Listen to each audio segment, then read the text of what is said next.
Department of Environment and Natural Resources is the primary government agencies which is responsible for the protection, management, and conservation of the environment and natural resources. And the reason why we have established protected areas because to sustain the conservation efforts of the government for the present and future generation.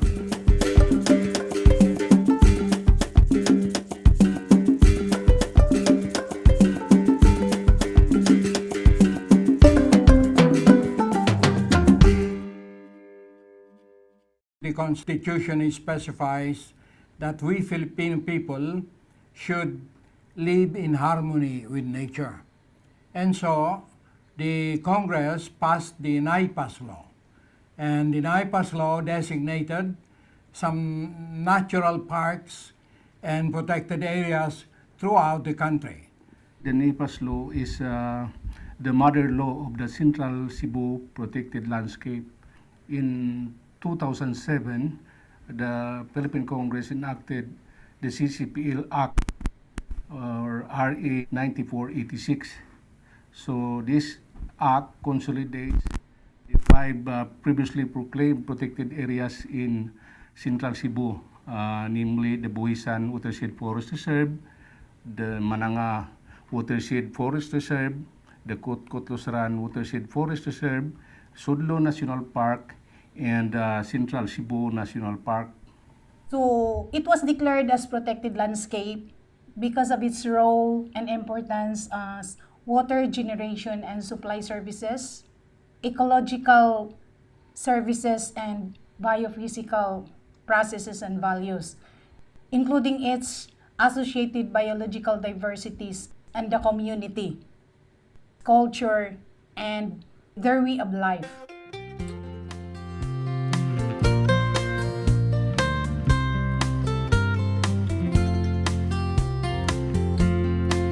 Central Cebu Protected Landscape is centrally located in the province of Cebu. It is specifically located in the cities of Cebu City, Talisay City, Toledo City, and Danao City, and in the municipalities of Minglanilla, Balamban, Liloan, Compostela, and Consolacion. It covers 2 parcels, Parcel A and B, and it covers a consolidated area of approximately 29,062 hectares.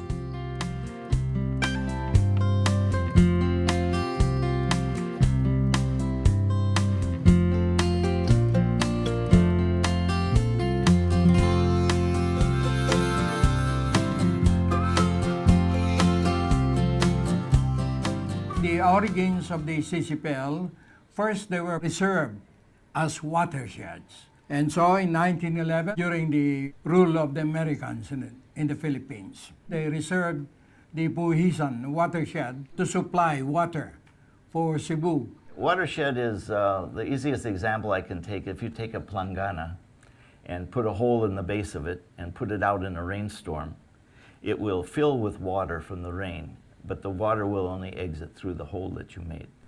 The watershed is the same concept. Central Cebu Protected Landscape is a very important catchment basin for the water supply of Cebu. In fact, this is a very important recharge mechanism of the underground water that people in Cebu, MCWD, and the rest of other water utilities are now drawing from the underground water for the daily use.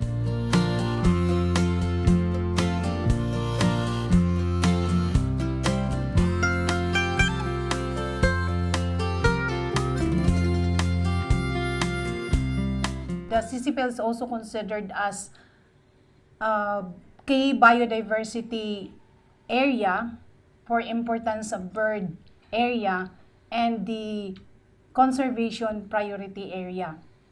The areas that we have left in there are very rich. Unfortunately, we've lost a lot of the biodiversity over the last 100 years. The warty pig has been extinct for a long time in the whole of Cebu Island. The monkeys have been drastically reduced, although you still find very small groups of them in isolated places. We have no more spotted deer. In spite of that, we still have pocket forest, tabunan, and is even internationally known for its bird life. The last one that we discovered was the Cebu hawk owl. Dini pod makita nato ang katong Cebu black siama o ang Cebu flower picker o katong serpent eagle o uban pa.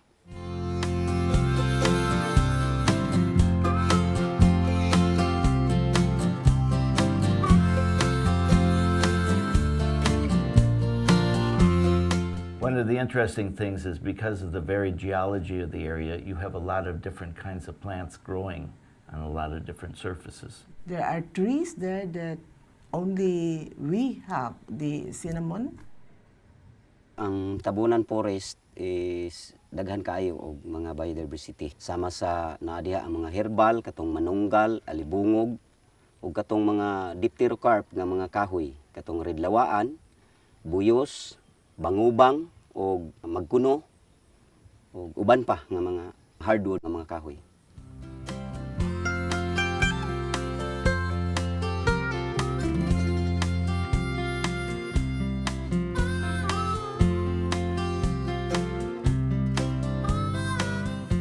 The challenges and issues facing by the Central Cebu protected landscape, we have a very big problem in protection of our forest resources.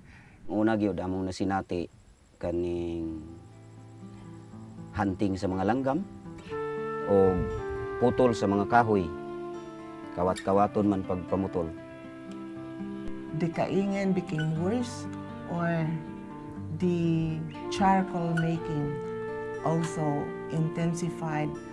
And the air, you could smell the spray, the insecticide and the pesticide. One of the big problems to the biodiversity now is the fact that a lot of it's been lost and we don't even know it's lost. So the studies that we have are not very comprehensive for the area, whether it's plants or animals or microorganisms or whatever you have. The one that is scaring me is that more people are coming in. The roads attracts. They're like magnets. Nobody realizes that the watershed has a carrying capacity.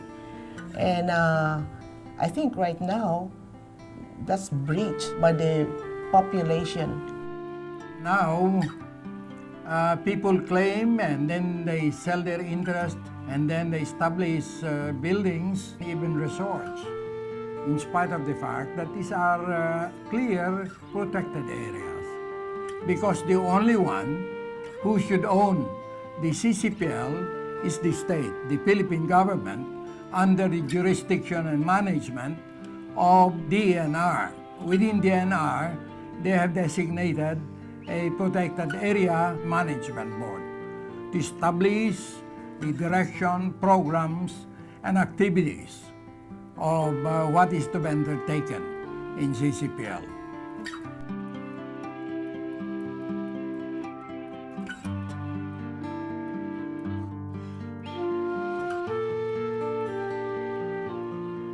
First of all, this is it's not the job of one agency or one group. Everybody has to be concerned about it. We need a concerted efforts from all stakeholders in Central Cebu protected landscape. With the stakeholders' participation, we can really manage, we can really sustain. So the first thing is to save what's there. The second thing I would say would be to do enough studies so that you know what's there. We've lost a lot of stuff that we didn't even know about, just simply because we lost most of the forest in the area. So, and then third, we can use the biodiversity, but it has to be used sustainably.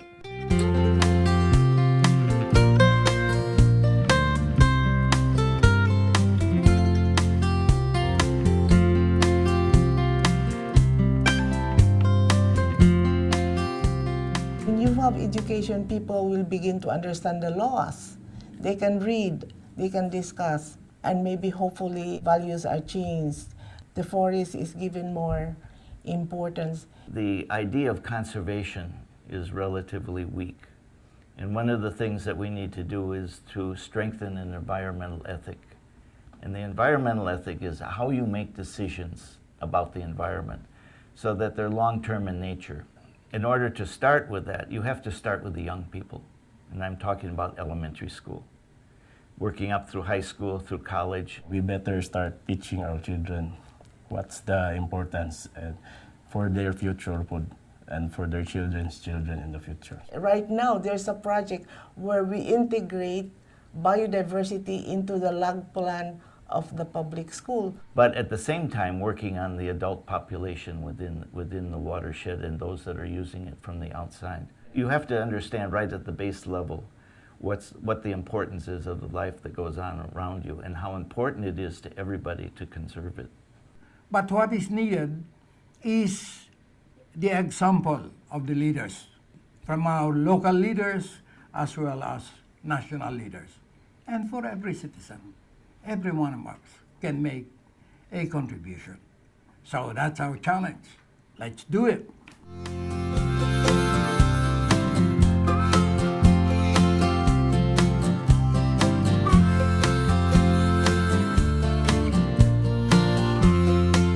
In fact, at present, we are engaging local government unit in terms of planning so that whatever plans that we have, it's not the plan of DNR, but it is the plan of the local government, it's the plan of other stakeholders. So we engage on what we call participatory planning so that at the end of the day, everybody which are player in terms of protection of our Central Cebu Protected Landscape will say that this plan belongs to us. Executive Order number 26 or the National Greening Program.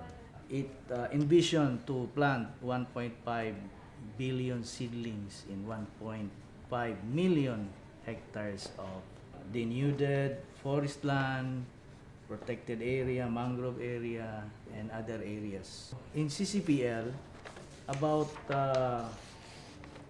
3,145 hectares is already developed, maintained, and protected. This was established from 2011 up to now. The objective of it is to bring back the biodiversity of the area. Other initiative that is spearheaded by CCPL, we have organized wildlife enforcement officers in the different barangays of CCPL. We have trained them and deputized these barangay tanods and volunteers to be active partners in the protection and conservation of the flora and fauna in CCPL.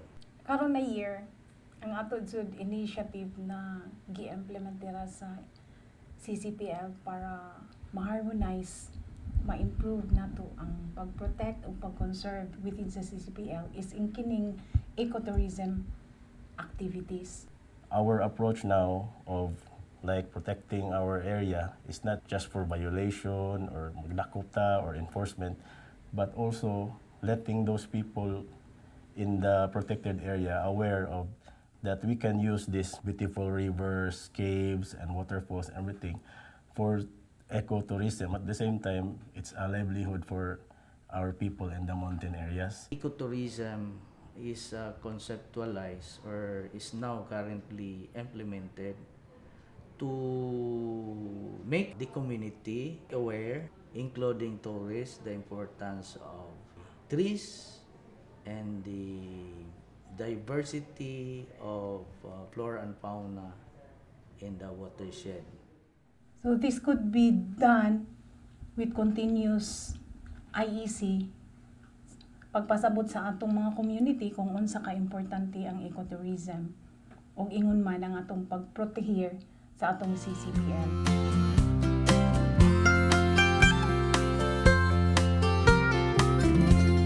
So we have a lot of plans for this year. We are planning for bike trail, horseback riding trail, mountain run, and we will include these all activities to the tourism package because Cebu City is just known before as only heritage tourism. So this year, we will include adventure tourism like river trekking, caving, canyoneering, bouldering, and everything in the mountains of Cebu City. With the help of DNR, pwede na makasulod sa atong protected area para ma-guidean or ma-promote nato as a potential area for ecotourism. Like Buisan Dam, dayon ang atong PO, natay nature center, napagyud tay butterfly sanctuary nga gipropose need for improvement, monkey bridge or canopy walk, pwede tana mo improve para pud more attraction pud sa ato ang lugar diri sa Barangay Buisan. Ang among ika-offer nga attraction ni kanira gid among ornamental plant ug kini among mangga din mao gini kasagaran sa among panginabuhian diri gyud. Nadun natoy waterfalls diri sa Barangay Gaas. Live ang atong kasapaan. Gibutang nako mga live creek tungod kay flowing ang atong water. Nya aduna sa tay mga tourist-friendly caves diri sa Barangay Gaas. I hope ang DOT, Department of Tourism, mo tabang pod sa pag-promote. Ang DNR mo alalay pod, hopefully nga mutabang pa gyud additional project for barangay for the protection sa atong lugar. Posible sa tingali basig makitabang sad sila katong uban sad nga mga experts makatabang sad nato sa pagpalambo sa pagprotehir sa atong kinayahan ug kanang sa ato usab nga mga ecotourism activities.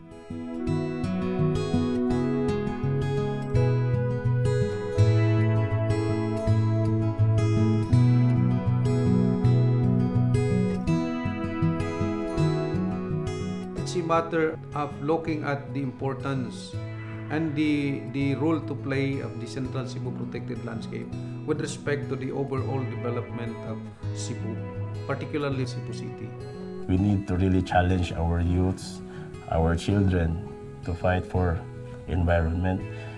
There is no excuse or there is no age limit up to taking responsibility for me. If you are educated, you would also know how to love. You appreciate all forms of life. I mean, life would be better too for you and for everyone. We have to learn how to respect everything that goes on in the watershed. We have to realize that there are problems and that we can plan to solve them, but we have to carry out those plans. It's not going to be cheap, and the funds can be generated from within the watershed, or much of it can. If we fail to protect, then it is not only that we are protecting the wildlife there, we are protecting the biodiversity there.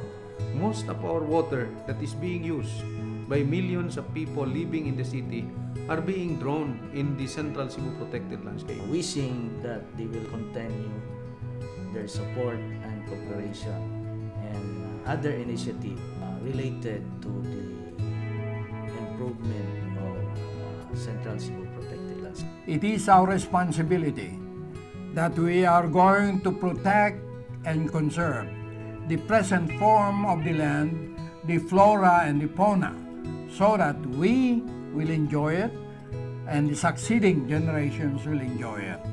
We need to have that kind of discipline redeveloped among ourselves. It really needs a collaborative effort for all of us so that the next generation will still benefit of the resources that this protected area can give. To all stakeholders, be it from the government, be it from the national government, be it from the local government, from private sector, it is now high time that we will put our acts together in order to preserve and conserve the Central Cebu Protected Landscape that we have just borrowed from the next generation to come, because this does not belong to us, but this protected area belongs to the next generation.